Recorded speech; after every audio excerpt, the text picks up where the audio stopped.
Hey YouTube, Do-It-Yourself Junkie 369 here, and today, or this video anyway, I'm going to be going over how to take delivery of your van's aircraft kit. And for me, this was the most stressful thing as far as planning out this whole ordeal. Like, getting the kit to my house scared me more in the planning stages than actually the thought of building an airplane. That's weird. There's a piece of rope hanging down. Anyway, and part of that is just the size and weight of the boxes.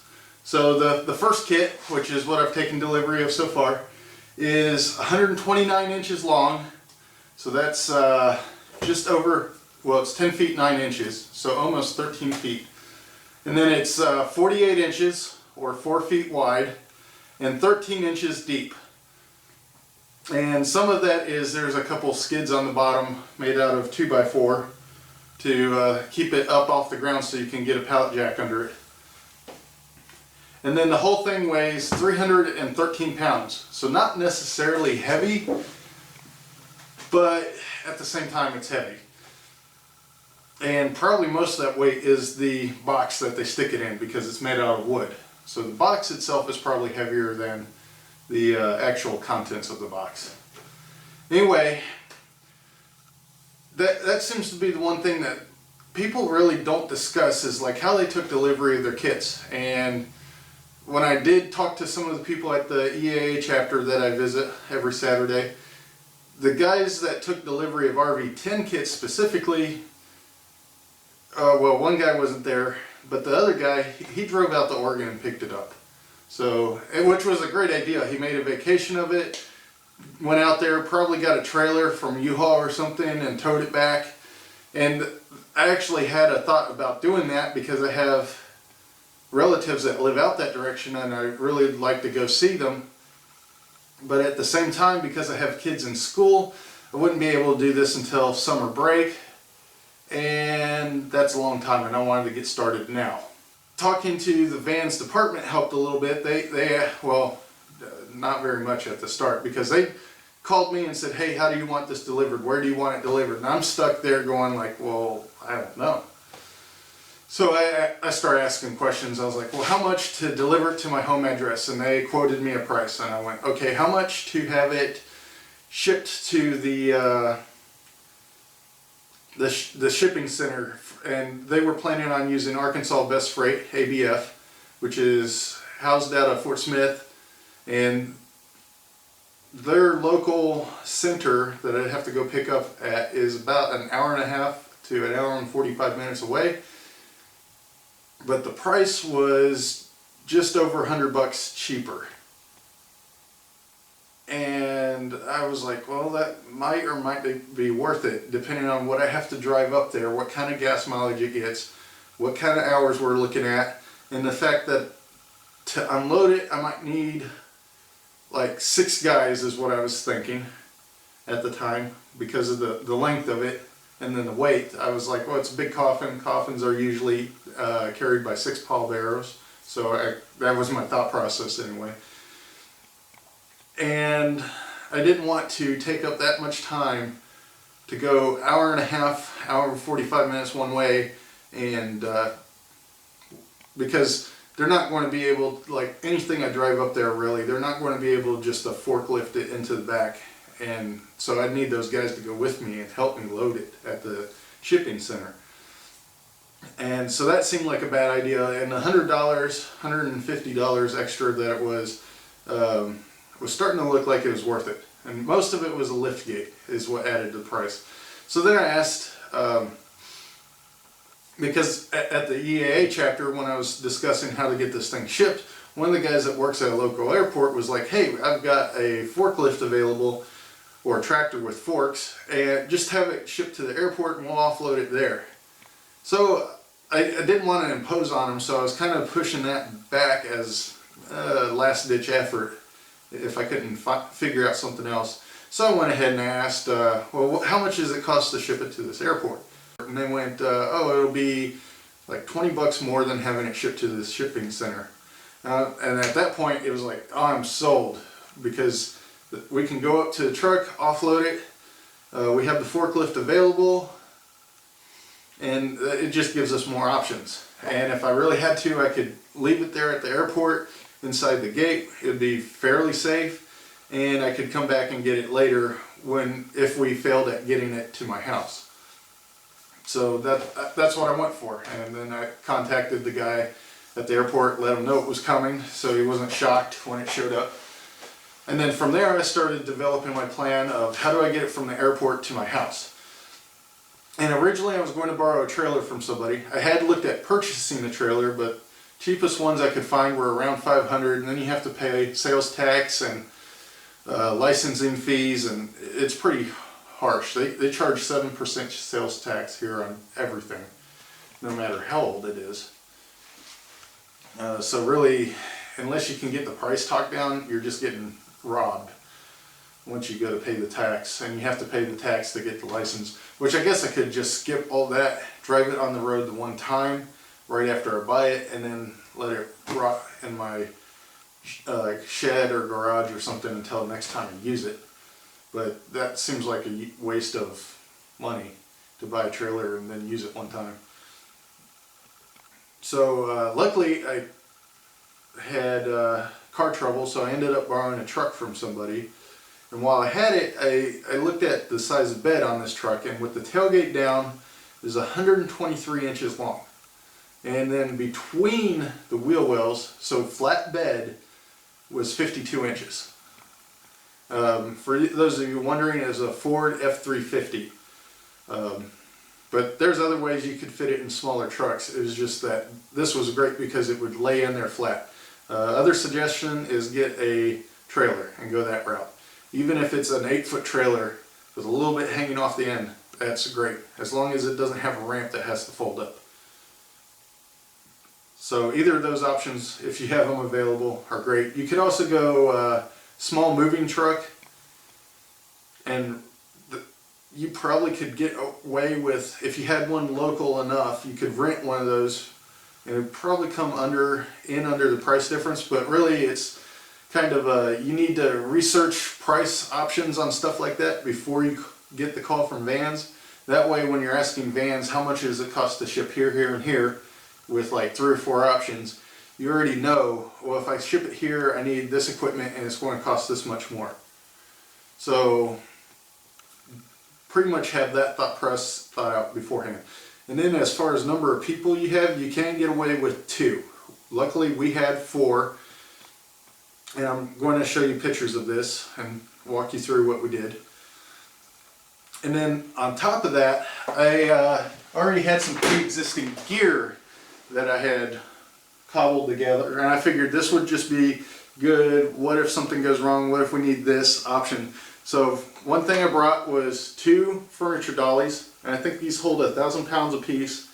And I've had these forever. Before, when I was stripping my car apart and doing like sandblasting the frame and everything and recoating the underside of it and everything else, my car was sitting on these rolling around. So 2 of these would be really helpful. You could get by with 1, but 2's better. And I'm sure, like, once you have them, you'll think of all kinds of stuff to do. And then I also had, for moving stuff around, 2 of these straps.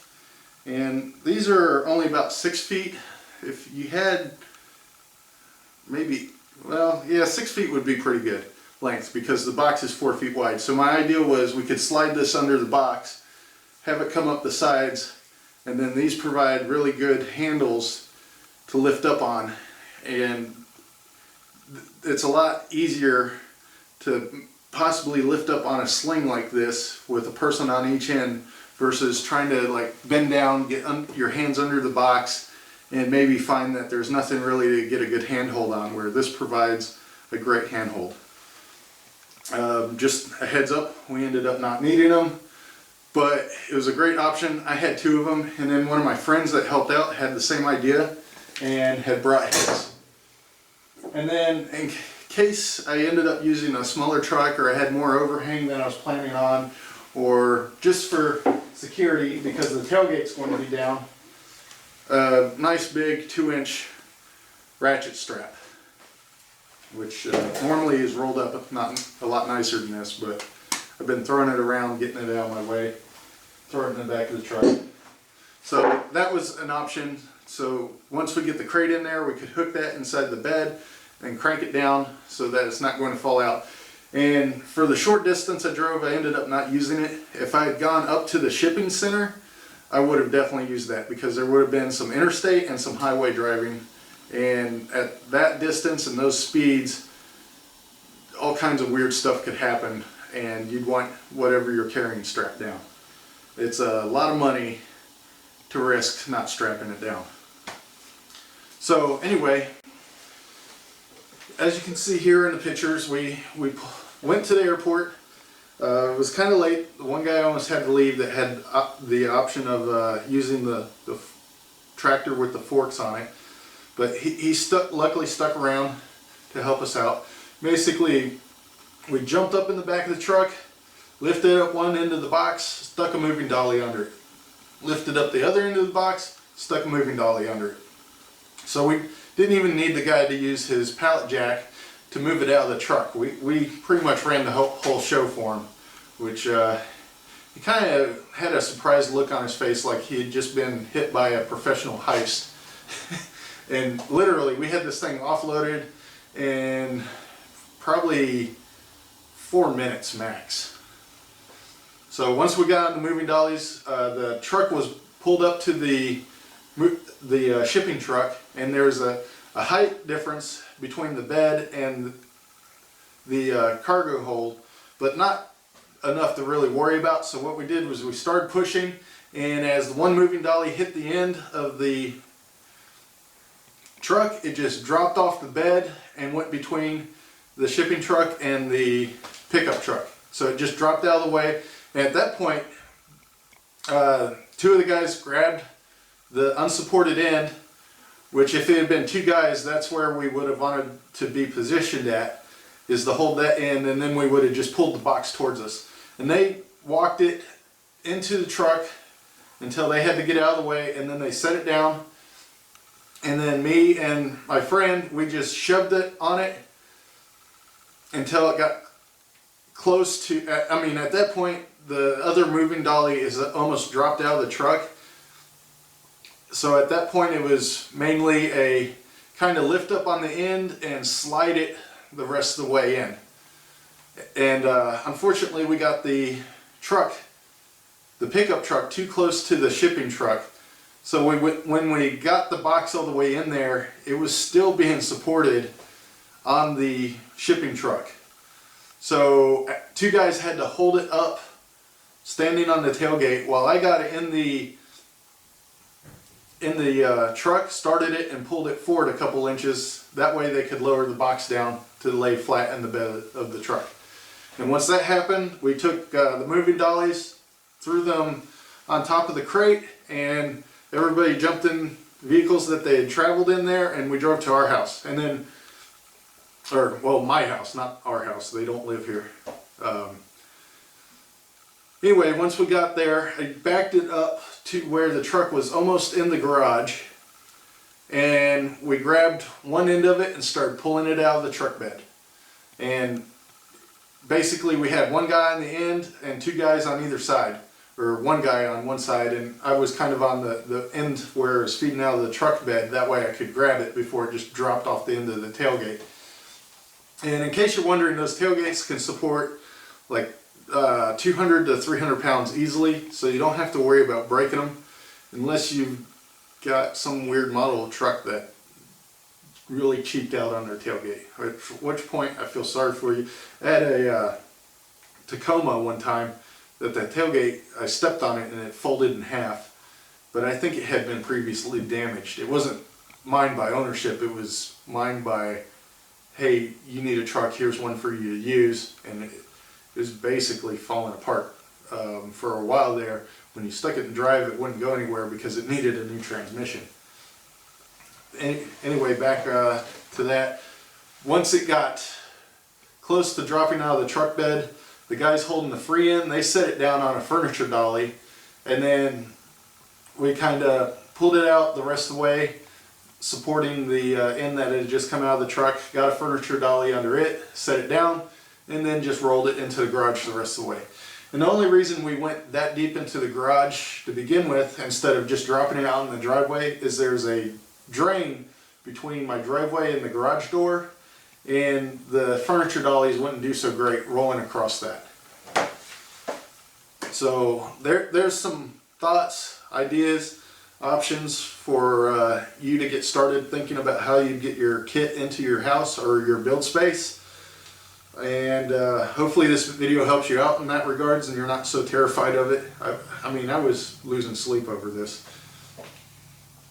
And next up, you got to watch my unboxing video, although it's probably pretty boring compared to the build videos that are going to follow, which there's not very much talking there. I try to keep it to a minimum, only share what I think needs to be shared type thing. So it'd be a lot of just watching me work in sped up time, so you're not sitting through like hundreds and thousands of hours. As normal, if this video helped you in any way with your aircraft purchase, please use my builder's number as a thank you, basically. So whenever you buy your first plane from Vans, if you use somebody's builder number, Vans will treat it as kind of a finder's fee. You helped them out make this decision to go with Vans, thank you. So they send that person $100. It can only be used once per kit. So when you buy your Empennage, or Empennage, depending on how you pronounce that, you would fill out that paperwork with my builder number and aircraft model type and stuff like that down in the description, and Vans will send me $100, and it doesn't cost anything for you other than the purchase of your kit. And so the price doesn't increase because you use this finder's fee paperwork.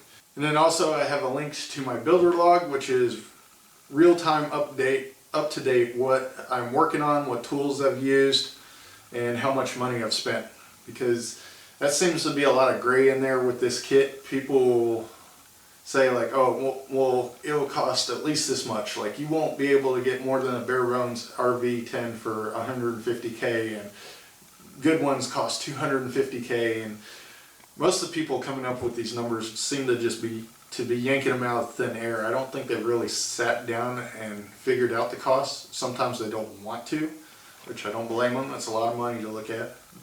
And then tool-wise, the toolkit just seems to be generic, and oh, buy as much of everything as you can. And so I'm kind of going minimal on this, and I'll have like a real-time update day to day of, oh, this day I used 50 Clecos, this day I used 100 Clecos. That way you have an idea of like how far out or how far into the project you'll get before you get side swamped with like needing 250 Clecos, and well, you only bought 100 initially, so now you have to wait 3 or 4 days for shipping. Luckily, one of the guys that helped me out is closing in on finishing his build, so luckily I've fallen into a bunch of Clecos at a pretty good price. Plus I'll put some links for tie downs, straps, moving dollies, and feel free in the comments, tell me how you got or took shipping or took receipt of your Vans aircraft, or any aircraft kit for that matter. Share it with everybody, because that seems to be something that's not often talked about, and it was really hard to figure out how to do that. So really hope this video helps you out. Thanks for watching. Please like the video, subscribe, hit the bell icon if you want to be notified when I upload other RV content. Unfortunately, I do several other videos in there as well, and there's no way that I'm aware of, I guess I need to search for that on YouTube, to filter out what content you get notified of from a channel. And I really didn't want to make multiple channels because I'm kind of small time, and I don't feel like branching out into another channel is worth it. See you in the next video, which probably will be, well, I've started my build, but I also need to do a comparison on different types of primers, because I plan on priming my aircraft as I build. and I'll have some reasons why that is. And then also I'll be uploading a few tool setup videos depending on what I have going on with the build.